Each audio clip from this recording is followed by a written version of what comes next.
See participating store for details.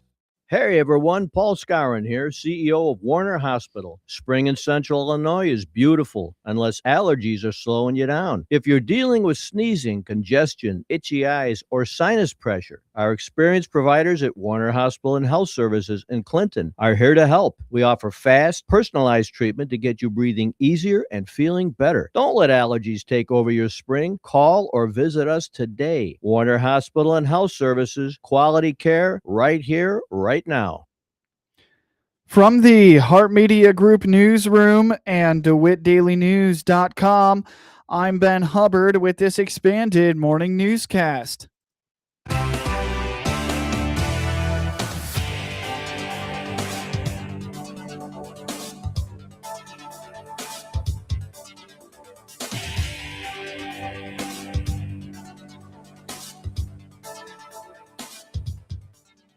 Good morning, and thanks for being with us. I'm your host today, Ben Hubbard. You're listening to the WHOW Morning Show. The DeWitt County Public Safety Committee continued a long-standing discussion regarding intergovernmental agreement contracts and payment from municipalities for animal control. Committee Chair Megan Myers indicates that a review of the current agreements raised questions regarding the original intent of the legal contracts. According to Myers, the existing language legally obligates the county to provide a far higher tier of service to participating municipalities than the county originally intended to offer. Well, I think the lesson is we definitely need to make an adjustment. I don't know which is the best way to do it, either based on population or based on households. There needs to be an equitable way, I guess I'd say, to divide the cost amongst the different cities and villages that are participating. I think one of the things that we had is, as I recall, some of the information Grace gave us is that the city of Clinton gets about 70% of the calls is within the city. And then I think on Farmer City and Mobile are the other ones that we have signed up. I don't know. When I look at the other agreements from other communities, it seems to be varied as how they arrived at the fee. John Wirtz points out that state statutes establish baseline parameters for animal control responsibilities, including managing rabies risks and responding to running dogs. He adds that if a city chooses to write hyperlocal ordinances that exceed those state-level metrics, the municipality must figure out how to independently fund and execute those enforcement needs rather than relying on county personnel. There's a lot of good examples here of Whiteside County and other counties, and we did the cost study too. Yeah. I guess it's a matter of sitting down and picking one that we want to try to. Which one did you like the best? Yeah. The one that brings the most money to the animals. So there you go. Yeah. But I'm not sure everybody would agree with that. And also with this, are we going to review the statutes, the county statute versus what the cities put out their own statute? I mean, try to make it match somehow. Buck Carter called for an immediate adjustment, noting the city of Clinton currently generates roughly 70% of all service calls received by the department, yet only contributes $15,000 annually to the animal control budget. Yeah, I think we had discussed that before, John. I think that's a good idea. If we're going to provide services, whatever ordinances they have need to match, they need to match ours. And then the other question I think we need to address is, once we kind of figure out the direction we want to go, reach out to Mr. Markwell and find out what specifics. I know with the current IGAs, there's been some question about what the intent was, and the language does not match the intent. The language obligates us to provide more services than the original intent was. So I think we need to clarify, are there services right now that we're providing? Because I think in the current IGA it says, and all other statutes and local ordinances. I don't feel that animal control really needs to be providing services for all of those. I think we need to take a look at that and make sure Right. We've got some I mean, guidelines in place. The county sets a statute, if the city wants to make their own statutes, and they can figure out how they're going to exceed those needs, because it's not our statute. Right. So Tim Earle believes the county's actual total operational cost to run animal control reached roughly $235,000 last year. With Clinton's calls compromising the vast majority of that overhead, he calls the $15,000 flat fee not sustainable. I'm with Rob. It's basically wherever we got cost, it's pretty simple math. 50% goes to Clinton, they pay it, and the other people divide up the rest of them. Pretty simple, straightforward, done. And that's it. I mean, like you said, I agree with Buck too, that $15,000 a year, Clinton is getting a good deal off the county. A great deal. And in fact, it's costing us what last year's was like, if I remember right, $235,000. Yeah. Yeah, $15,000 ain't cutting it. And I mean, and like I said, we give them time to figure it out. And like I said, I don't think unless the state statutes tells us one way or the other, that the city can take care of their own. And if they can get it cheaper, then that's just good for us. Moving forward, Myers plans to coordinate with shelter leadership to analyze localized call data logs, check state statutory minimums with legal counsel, and draft a simplified flat fee or per call structure to present to municipal partners during upcoming administrative sessions. Place in order. And I think too, I'll double check. We can double check with Grace, and I'll get you guys feedback. With the new software system, she's able to run some additional reports and try and figure out some more of the costs that they're incurring. We know what the building costs are from the cost study. And she's been trying to work on reducing the food costs and reducing the vet costs. And see if I can get some feedback from her. So we know each time, it'd be nice to know each time an animal comes to that door, what it's costing us. A minimum. Right. And I know that they have cut back on some services to try and reduce, like, if they don't know if the dog's not going to be adopted, there's certain things that they don't do in lieu of waiting to see whether or not to try and kind of keep costs low. But some things, like, they have to be vaccinated, otherwise we have a distemper outbreak. So let me go back to her and ask her for that feedback to get you guys and see.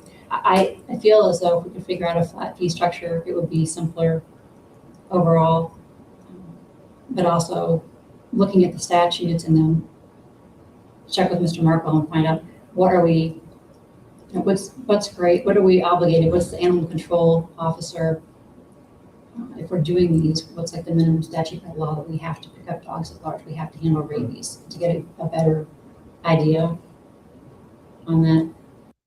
No action was taken on the matter on Thursday. Get news anytime from your computer or your mobile device at DeWittDailyNews.com. That's DeWitt County's #1 source for news, sports, police blotter, obituaries, and more. Best of all, it's all free all the time at DeWittDailyNews.com. Here's Clinton Save-A-Lot owner Dave Jackson on how he works to save you money every day. I watch the Decatur market very carefully. I stay under these, supposed low price chains. I make sure I'm under them. So anybody that's rushing to Decatur or other towns to buy commodity items like flour and sugar and milk and eggs and things that matter are fooling themselves. We are cheaper or as cheap on all the items that matter, and I make sure of that. And as Dave always says, hope to see you soon. Finding the right employees can be a real challenge these days, whether you're hiring full-time or part-time. That's where the regional radio stations come in. We're here to help you connect with the qualified candidates you need. Check out IllinoisJobPost.com. That's IllinoisJobPost.com. It's part of our comprehensive radio and internet employment campaign designed to get your job openings noticed. For details, just reach out to your account manager. Put the power of radio and the internet to work for you at IllinoisJobPost.com. It's never too early to start thinking about back-to-school preparations. Part of getting your kids ready for the new school year means making sure they're healthy. SIU Center for Family Medicine is here to help with back to school and sports physicals. Healthy kids learn better and play harder. Call 217-735-2317 today to schedule your appointment. That's 217-735-2317. SIU Medicine, forward for you. From the Hart Media Group newsroom and DeWittDailyNews.com, I'm Ben Hubbard with this local sports report. In high school baseball state semifinal matchups for today, in Class 1A at the University of Illinois' Illinois Field, Tremont takes on Routt at 10 a.m. Then Putnam County will play North Clay at 1 p.m.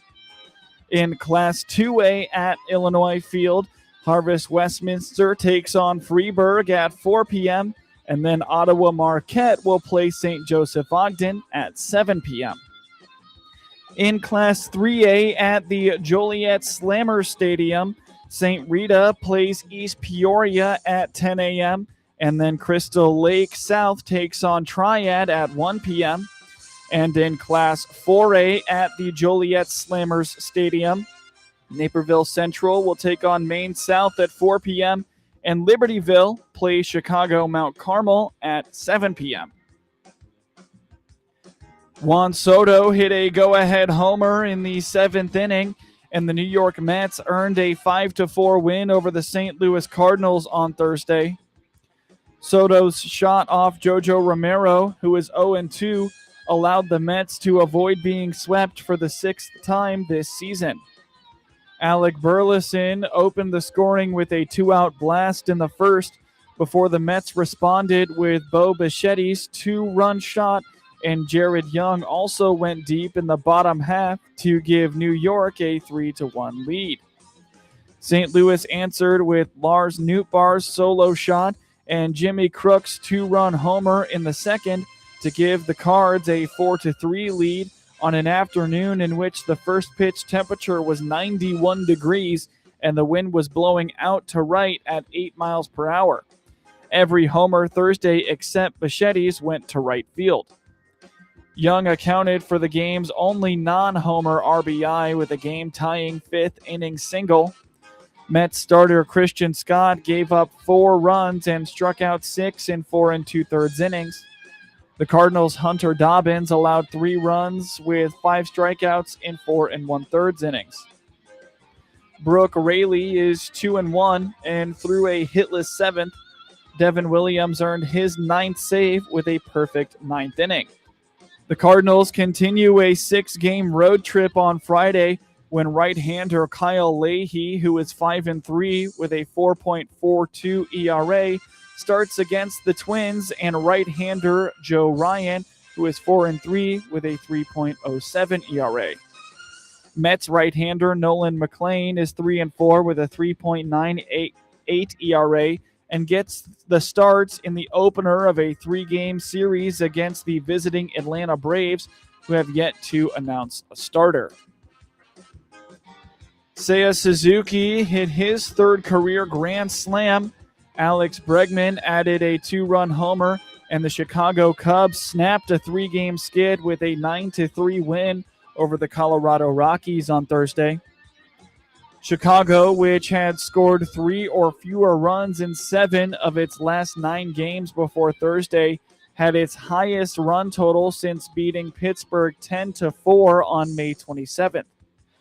Cubs manager Craig Counsell was ejected in the top of the 6th by home plate umpire Luis Krupa after arguing Moises Ballesteros' double play grounder appeared to hit off his shin guard and should have been ruled a foul ball.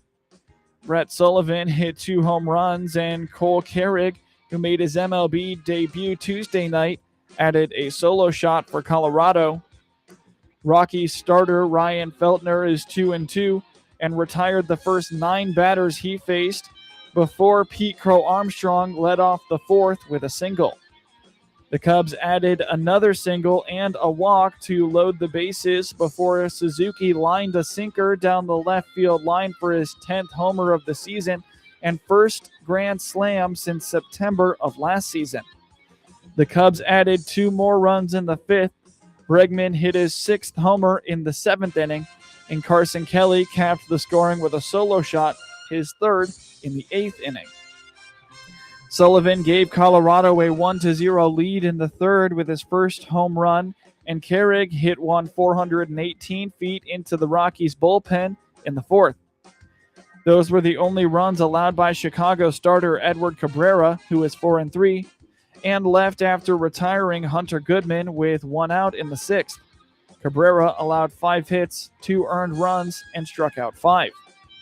Sullivan added a single and homered in the 9th for his first career multi-homer game. The Cubs have not announced a starter for Friday's opener against Giants right-hander Landon Roop, who is 5-6 with a 4.00 ERA at San Francisco.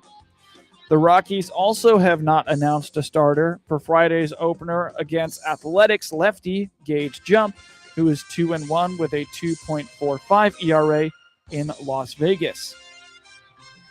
Around the MLB yesterday, the Miami Marlins beat the Arizona Diamondbacks 2-0, while the Detroit Tigers shut out the Minnesota Twins 11-0. The Texas Rangers beat the Kansas City Royals 4-2, while the LA Dodgers beat the Pittsburgh Pirates 8-6. The Baltimore Orioles took down the Seattle Mariners 7-5, and the Chicago White Sox and the Atlanta Braves were set to play. However, that game was postponed. It will be played on August 20th, which was a free day in the schedule for both teams. The Sox will kick off a weekend series with the Dodgers tonight. Pre-game on WHOW starts at 6 p.m. Andrei Svechnikov scored twice, and Sebastian Aho added a second-period goal in a breakout offensive game for both, helping the Carolina Hurricanes beat the Vegas Golden Knights 4-2 for a 3-2 lead in the best-of-7 series.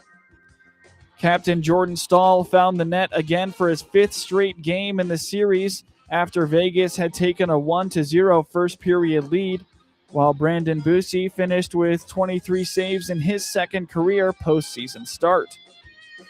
Game 6 is Sunday night in Las Vegas, with the Hurricanes playing for the chance to hoist the Stanley Cup for the first time since Brenda Moore captained them to the title in 2006.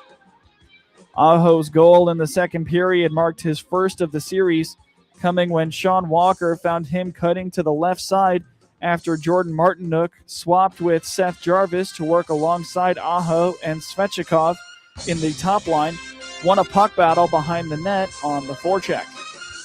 Then there was Svechnikov, who entered Thursday with 4 postseason goals before striking twice on the power play. On the first, he whipped a puck past Carter Hart on the right side for a 2-1 lead in the second period.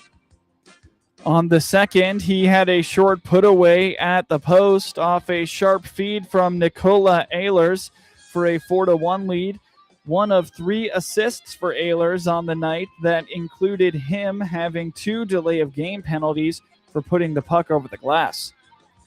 Before those second period scores, Vegas had outscored Carolina 9-1 in the second period during the series. And unlike most multi-goal leads in what has been a wild and thrilling series, this one held up with Bussi doing enough to stave off Vegas's late push to climb back in it.